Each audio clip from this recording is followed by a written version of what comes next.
दोस्त, video start करने से पहले एक खूबसूरत लाइन में आपसे कहना चाहता हूँ कि जो आदमी कामयाब होना चाहता है उसके लिए दौलत, शोहरत या फिर अच्छे महल की ज़रूरत नहीं होती है। जिस आदमी को कामयाब होना चाहता है वो छोटी छोटी झोपड़ियों में भी कामयाब हो जाता है। दोस्तों, इस वीडियो के लिए जानते हो मैं कितना प्रयास करता हूँ, शायद आपको नहीं पता होगा। रोज़ लोगों के ताने और जहाँ वीडियो शूट करने जाओ कि लोग म्यूज़िक तेज कर देते हैं, साउंड बजा देते हैं, शायद आपको सुन भी रहा हो। ये सुनिए, तो इतना कॉम्प्लिकेटेड सामना कर रहा हूँ इस समय। तो दोस्त, चैनल को ज़्यादा से ज़्यादा सपोर्ट कीजिए ना यार, कि मैं उन लोगों को आप लोगों की वजह से एक दिन जवाब देने के लायक बनूं। आप लोग उस लायक बना दीजिए कि मैं उन सब को अपने चैनल के माध्यम से जवाब दूं। दोस्तों, कई साल पहले जेल में कैद एक कैदी को फांसी की सज़ा सुनाई जाती है। धीरे धीरे करके ये समय व्यतीत होता है। एक समय आता है जब उस कैदी को फांसी की सज़ा होनी होती है। 3 दिन पहले जब फांसी की सज़ा होने वाली होती है तो जेलर उसके पास जाता है और उससे कहता है कि तुम्हारी आखिरी इच्छा क्या है। तभी कैदी कहता है कि जेलर साहब, मुझे फांसी होने से पहले एक दिन मैं अपने पत्नी के साथ रात बिताना चाहता हूं और उसके साथ उसके बिस्तर पर सोना चाहता हूं। ये बात सुनकर जो जेलर होते हैं बहुत ज़्यादा आश्चर्य हो जाते हैं, बहुत ज़्यादा हैरान हो जाते हैं और कहते हैं कि 20 साल की ड्यूटी करते करते मुझे पहली बार ऐसा शख्स मिला है जो अपनी अंतिम इच्छा के लिए ऐसा कह रहा है। लेकिन जो जेलर साहब होते हैं वो बहुत ही अच्छे होते हैं और उसकी बात मान लेते हैं। तो कैदी के इस बात के लिए वो राजी भी हो जाते हैं। हालांकि इसमें 2 मैटर हैं, क्योंकि एक ये जो कैदी होता है ये बेगुनाह होता है और इसको फांसी होने वाली होती है, और ये बात होती है कि वो अपनी पत्नी के साथ सोना चाहता है।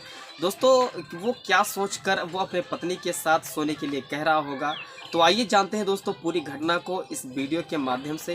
दोस्तों, वीडियो स्टार्ट करने से पहले आपसे छोटी सी रिक्वेस्ट है यार, कि भाई का चैनल सब्सक्राइब नहीं किया तो प्लीज़ चैनल को सब्सक्राइब एंड वीडियो को लाइक। जितने भी लोग हमारे दोस्त, हमारे मेहमान, हमारे अतिथि बनकर हमारे चैनल पर आए हैं, तो दोस्त चैनल को सब्सक्राइब एंड वीडियो को लाइक ज़रूर करना, ताकि हमारा भी मनोबल बढ़ा रहे और नई नई जानकारी मैं आपको देता रहूँ। और चैनल पर एक वीडियो पर एक प्यारा सा कमेंट जरूर करना जहाँ से आप वीडियो देख रहे हो, ताकि मुझे नेक्स्ट वीडियो में आपका नाम लेते हुए बहुत ज़्यादा खुशी हो। दोस्तों, आज की जो सच्ची घटना मैं आपको बताने जा रहा हूँ, ये घटना है उत्तर प्रदेश के अलीगढ़ ज़िले की, जहाँ पर 2 बहुत ही प्यारे दोस्त रहा करते हैं।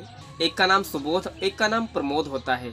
वो दोनों भी जहाँ भी जाते हैं साथ में जाया करते हैं, जो भी खाते पीते हैं वो भी साथ में बैठकर खाते पीते हैं। हालांकि जो दोनों अच्छे दोस्त थे वो बचपन से ही साथ में ही पढ़ रहे होते हैं, और जब वो उनकी उम्र महज 17-18 साल हो जाती है, जब वो युवावस्था में आ जाते हैं, तो उनके जो माँ बाप होते हैं उनकी शादी कर देते हैं।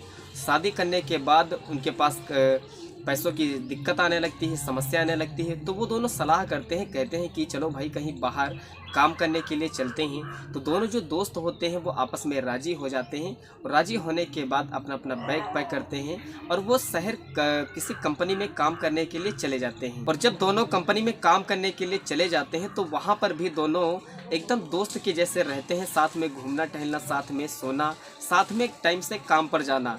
तभी वहाँ पर एक लड़की होती है, वो जॉब कर रही होती है, जिसका नाम वंदना होता है। और उन्हीं दोनों में से जिसका नाम सुबोध होता है, वो वंदना को कंपनी में देखा करता है और उसके प्रति उसके मन में प्रेम का भाव उत्पन्न होने लगता है। काम करते करते करीब करीब काफ़ी ज़्यादा समय बीत जाता है। तो जो लड़की होती है जिसका नाम वंदना होता है, जो लड़का होता है जिसका नाम सुबोध होता है, वो दोनों एक दूसरे को जानने पहचानने लगते हैं। एक दोनों में काफ़ी ज़्यादा नज़दीकियाँ बनने लगती हैं।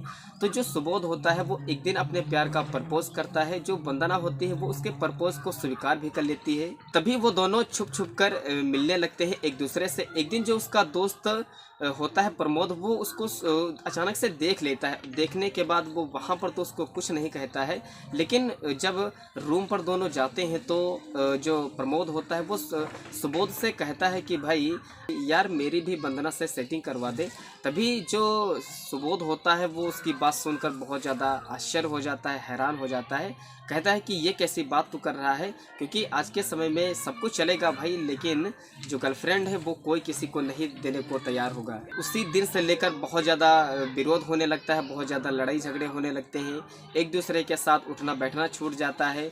और जो प्रमोद होता है वो सुबोध के प्रति बहुत ज़्यादा जलन करने लगता है, उससे बहुत बहुत ज़्यादा जलने लगता है। तभी एक दिन जो सुबोध होता है वो किसी काम के लिए वो कहीं बाहर मार्केट गया होता है और रात को जिस कमरे में बंदरा रह रही होती है, प्रमोद अचानक से उस कमरे में जाता है। कमरे में जाने के बाद अचानक से उसके साथ ज़बरदस्ती कुछ अश्लील हरकतें करता है और हरकतें करने के बाद जो वंदना होती है वो कहती है कि मैं इस चीज़ को सुबोध से बताऊंगी, लेकिन जो प्रमोद होता है वो चाकू भोंक कर उसकी वहीं पर हत्या कर देता है। और हत्या करने के बाद जो प्रमोद होता है वो वहाँ से रफू चक्कर हो जाता है, वहाँ से बहुत दूर कहीं भाग जाता है।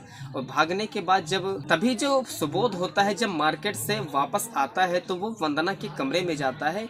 जब कमरे में जाता है तो उस दृश्य को देखकर बहुत ज़्यादा हैरान हो जाता है। उसके पाँव के तले ज़मीन खिसक जाती है। देखता है कि सारे कमरे में खून का जो है वो खून के थर्रे पड़े हुए हैं। खून जो है वो कमरे में जो लाश होती है वो खून से सनी हुई है। इसको देखकर उसका हृदय एकदम कपकपा जाता है। और इस चीज़ को लेकर जब सुबोध अपने पड़ोस वालों को बताता है तो पड़ोस वाले मौके पर आते हैं, देखते हैं तो देखते हैं उनका भी हृदय एकदम कपकपा जाता है। थोड़ी देर बाद उन्हीं में से कोई पुलिस को कॉल कर देता है। कॉल करने के बाद जो पुलिस होती है वो घटनास्थल पर आ जाती है। घटनास्थल पर आने के बाद मौके की जांच पड़ताल करती है, लोगों से पूछताछ करती है। पूछताछ करने के बाद उस पुलिस को ये पता चलता है कि जो सुबोध है वो इस लड़की के संबंध में करीब करीब 2-3 महीने से रह रहा होता है।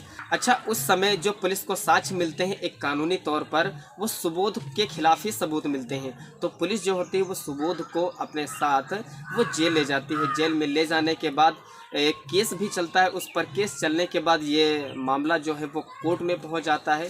कोर्ट में पहुंचने के बाद जब वहां पर अदालत सजती है वो जो होती फैसले सुनाए जाते हैं। फैसले सुनाने के बाद सुबोध को फांसी की सज़ा सुना दी जाती है। तभी जेल की सज़ा सुनाई जाने के बाद सुबोध को तुरंत जेल में लाकर वहीं पर बंद कर दिया जाता है। जेल में बंद करने के बाद समय बीतता जाता है। एक समय आता है जब सुबोध को फांसी होने वाली होती है। फांसी के 3 दिन पहले जेलर जो होता है वो सुबोध के पास जाता है और उससे पूछता है कि तुम्हारी आखिरी इच्छा क्या है। तभी सुबोध उससे कहता है कि मेरी आखिरी इच्छा ये है कि मैं अपने पत्नी के साथ उसके बिस्तर पर सोना चाहता हूँ। जेलर सोचकर बहुत ज़्यादा हैरान हो जाता है, उसकी बातों को सुनकर बहुत ज़्यादा आश्चर्य हो जाता है। वो कहता है कि 20 साल मुझे नौकरी करते करते हो गए, पहली बार मैंने ऐसा इंसान देखा है जो एक रात में वो अपनी पत्नी के साथ सोना चाहता है। हालांकि जो जेलर होता है वो बहुत सीधे स्वभाव का होता है। वो जो जेलर होता है उसकी पत्नी को बुलाता है कॉल करके। जब पत्नी वहीं पर आती है तो उसके लिए एक रात बिताने के लिए अलग से सारी व्यवस्थाएं की जाती हैं। एक रिजर्व कमरा दिया जाता है, बेड होती है, सब कुछ बाकायदा अच्छे से होता है। एक रात बिताने के लिए उसके पति और पत्नी को उसी कमरे में वहीं पर कर दिया जाता है। अब उस कमरे में एक वॉइस रिकॉर्डर लगा दिया जाता है क्योंकि यहाँ पर इन दोनों के बीच में क्या कन्वर्सेशन हो रहा है, क्या बातचीत हो रही, इस बात को सुनने के लिए जो जेलर साहब होते हैं उस वॉइस रिकॉर्डर का जो कनेक्शन होता है वो अपने कमरे में लगा देते हैं ताकि जो उनके बीच बातचीत हो वो इस कमरे में जेलर साहब को सुनाई दे। और उस कमरे के बाहर 2 बॉडीगार्ड भी लगा दिए जाते हैं ताकि किसी भी प्रकार की कोई दिक्कत या परेशानी ना हो। और उन दोनों के बीच उस रात जो बातचीत होती है उसको ज़रा आप गौर से सुनिए। सुबोध की जो पत्नी होती है वो रोते हुए आंसुओं के साथ उससे कहती है कि मैं तो तुम्हारी धर्म पत्नी थी, मेरे होने के बावजूद भी तुमने एक लड़की के साथ ऐसा किया। तभी जो सुबोध होता है वो बहुत ज़्यादा रोने लगता है और अपने पत्नी के गले लग जाता है और कहता है कि मैंने ऐसा बिल्कुल भी नहीं किया है, मुझे झूठे केस में फंसाकर मुझे फांसी की सज़ा दी जा रही है। उन दोनों की बात जो होती है, जो एक दूसरे से वो बातचीत कर रहे होते हैं, ये सीधी सीधी बात जो है वो जेलर साहब के कमरे में जाती है और वहीं पर कुछ बड़े ऑफिसर बैठे होते हैं और उन दोनों की बातें जो होते हैं वो सुनकर उनका भी कलेजा कपकपा जाता है कि एक जो दोष नहीं किया है, जो जिसने ऐसा गलत काम नहीं किया है, उसको हम फांसी की सज़ा देने जा रहे हैं क्योंकि ये जो है ये भारतीय संविधान और ये कानून के खिलाफ है। वहीं पर डीएम बैठे होते हैं, वहीं पर आईपीएस उच्च पद के अधिकारी होते हैं। इस बात को सुनकर बहुत ज़्यादा घबरा जाते हैं कि आज हम तो उस शख्स को फांसी पर लटकाने जा रहे हैं जिसने जरा सा भी गलती नहीं की है, उसका इसमें कोई भी दोष नहीं है। जैसे ही उन दोनों की सारी बातचीत ख़त्म होती है, ख़त्म करने के बाद जो जेलर होता है उसकी पत्नी को वहां से घर भेज देता है। जैसे ही सुबह होती है जज साहब को वहीं पर लाकर, वकील साहब को वहीं पर लाकर सुबोध को बाइज्जत वहीं बरी कर दिया जाता है और जो पुलिस होती है वो फिर से जांच पड़ताल में लग जाती है कि आखिर उस लड़की का कत्ल किसने किया है। पुलिस जो होती है वो लगातार जांच पड़ताल करती रहती है। जांच पड़ताल करने के बाद पुलिस को आखिर जो आरोपी होता है वो मिल ही जाता है, जिसका नाम प्रमोद होता है। प्रमोद को पुलिस गिरफ्तार कर लेती है और गिरफ्तार करने के बाद जेल भेज देती है, उसको कारावास की सजा हो जाती है। दोस्तों ये वीडियो कैसी लगी? वीडियो अच्छी लगी तो वीडियो को लाइक एंड चैनल को सब्सक्राइब करके जरूर जाना। मिलते हैं नेक्स्ट वीडियो, तब तक के लिए धन्यवाद।